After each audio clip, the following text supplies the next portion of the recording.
Well, two stories that are kind of related, actually. But look, first, let's just do the big one. Sorry, Trump. Because this is actually, the Telegraph is the only paper to mention Trump's would-be assassin. They've arrived a couple of minutes later than the others. Obviously, they were waiting to get their rate. Yeah. Well, I think we're getting into a place now where really all newspapers should wait that extra half hour because there could be another Trump assassination attempt. So, not that I mean to joke about Trump's assassination. You know, we're going to just keep a little box empty somewhere on the page, but the Telegraph have the room. Yeah. So basically, would-be assassin, Trump assassin, arrested outside Coachella rally.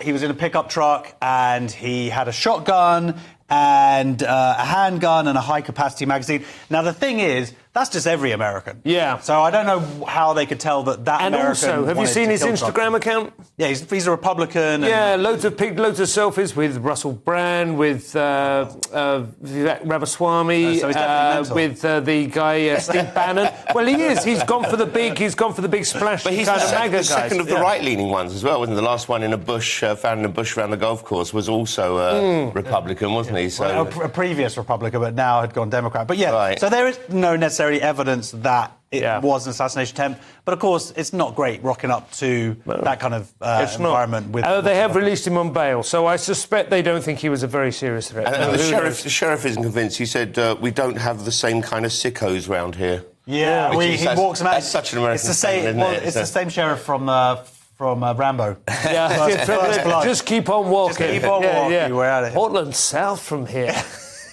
So the other story you wanted to do? Yes. The other story was, and these are related, UK increasingly reliant on top-rate taxpayers. So this is a case of me being wrong previously. 2/5 of all income tax is paid by just 1 million people. Now, Leo Kirst has talked about this in the past. I thought he was going to be one of them. Yeah, he's doing very well for himself. But that's insane. 2/3 of all the income taxes, 1 million people pay it. So, of course, to alienate those million people and sort of say, you know what, to encourage them to move elsewhere. That's it. And that's more money than we get from corporations and whatnot. So, which is related to the story at the top, which is PM's tax on jobs will scare away business. And part of that story is Rachel Reeves is now sort of listening to all these people going, yeah, maybe you shouldn't tax the top payers anymore. They've had enough. And instead, they're going to tax the businesses on the income, national insurance, which would raise 18 billion over 10 years, I say. OK, so maybe over 10 years, That's what I'm saying. Yeah. Yes. Yeah. I mean, I think she's really struggling to work out what this budget's going to be, isn't she? Because she's talked about this 22 billion and nothing, whether it's the non-doms, whatever, everything has a catch to it because you end up with people leaving the country. Yeah. So it's very interesting to see what she's actually going to come up with. I mean, it's true, because it's not a new problem. One of the kind of major axes or these seesaws when you're trying to create a tax policy is that the people who it's easiest to tax are the ones that it's least moral to tax because they have the least options. They can't afford accountants. They don't have. They cannot move. There's quite a few people suggesting it might be the tax threshold that's going to change because that will make the biggest difference in a short amount of time. That's true. Josh, we have Keir Starmer in the Telegraph announcing the new storage facilities he's planning to install to cope with all our lovely new imports over the next few years. Yeah, Labour plans for 10 more years of small boats with £500 million contract. And this is it's one of those stories that sort of reads really bad, but also is quite bad. So the idea is, he came into power, we're going to stop the boats, we're going to invest in the police, and they're going to catch these gangs and these criminals, whatever. But it's a long-term plan, and we have no proof that it's really going to work. At the same time, actually, we are paying £120 million a year. So this is, and also it's out, there's all these different services. This, by the way, is for when they bring people on the boats and they sort of bring them back the rest of the way, and then there's a processing and where do they hang out before they get their own hotel room and all of that stuff. So all of those services would be provided by one supplier. So it would save money, but the fact that they're kind of tacitly admitting that there's possibly another 10 years. It's a 6-year contract, but with the ability to extend it for another 4 years. So it's saying at the moment, the average number of boats coming across, very roughly speaking, is about 30,000. So far, it's 27,000 this year, and I suppose it's going to decline a little bit in the last couple of months. The peak was 2022, when it was 36,000. So over 10 years, that's 150,000. 360,000. Yeah. If it stays, and it could go up. That's quite a lot of people, isn't it? There's quite a lot of people, but then that's how much they let in by other routes in a sort of couple of months. Right. Well, you mean in terms of legal immigration? Yeah, legal. Yeah, but those people generally have somewhere to go. They have family or something. What they say. Yeah. To be fair, the article's not saying it's going to go on for 10 years. They're saying Labour plans for 10 years. It sounds ominous, 10 years of small boats. You think, why can't they do 1 year of a big boat? Going to get it all sorted in one go. You would think in 10 years they could get chicken wire going across the channel. Well, you think, or wouldn't something, you? just something like we that. had this amazing navy once, but apparently they're not able to. It's stopping illegal immigration is turning out to be so difficult. It's like keeping a floor clean at an old people's popcorn eating party.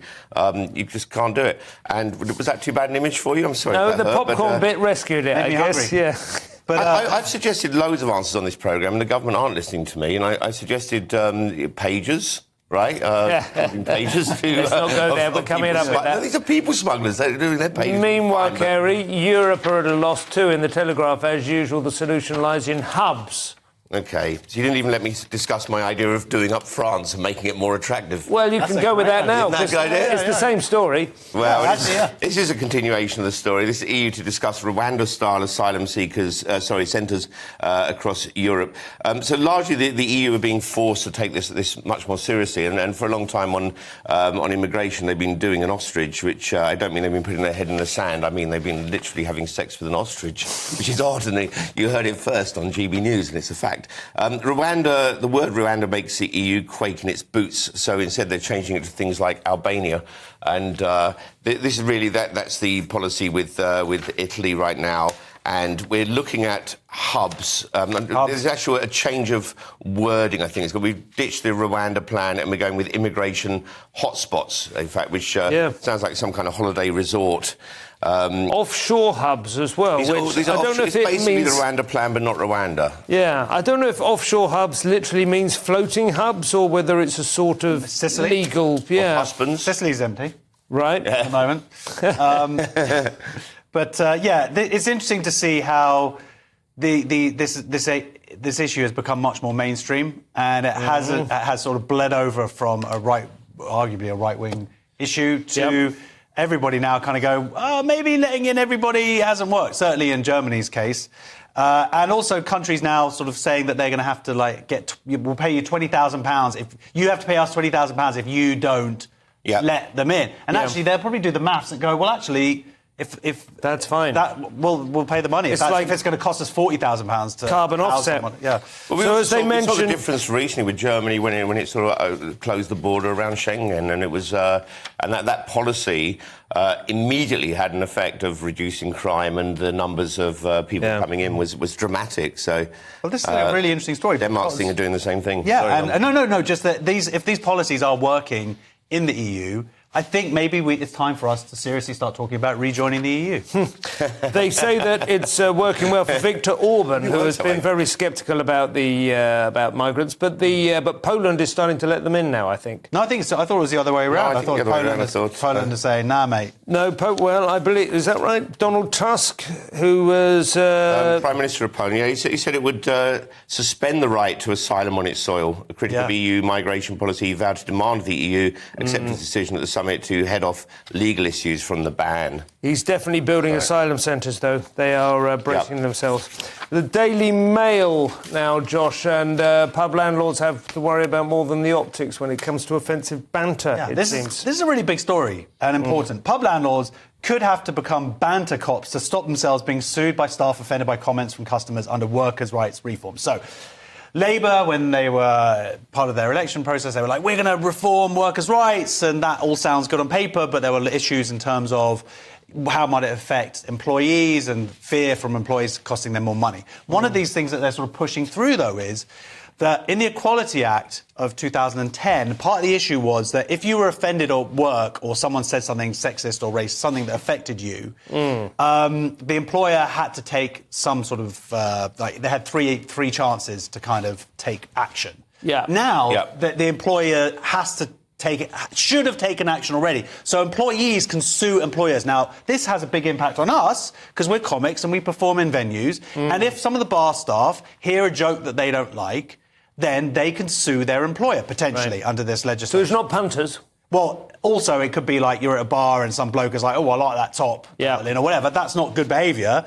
But the point is now that employee could sue their employer. So, because, I mean, the sort of scenario I was imagining was that a barmaid was being maybe sexually harassed or That's something. what they're focusing in this article, but other articles have gone down the free speech route. Okay. And also venues and universities having lectures. We saw it at, in Edinburgh Fringe Festival and Sadowitz. He had a show cancelled not because of any punters, but because two of the 18-year-olds were working. They were upset. There was a bar in Brighton, wasn't there? There was a story we covered a few weeks ago. A bar in Brighton threw some people out. Because they had turfs on the. Turfs. Right, okay. Yeah. So there was a law. I can't remember what it was. It was a few years back, and it was.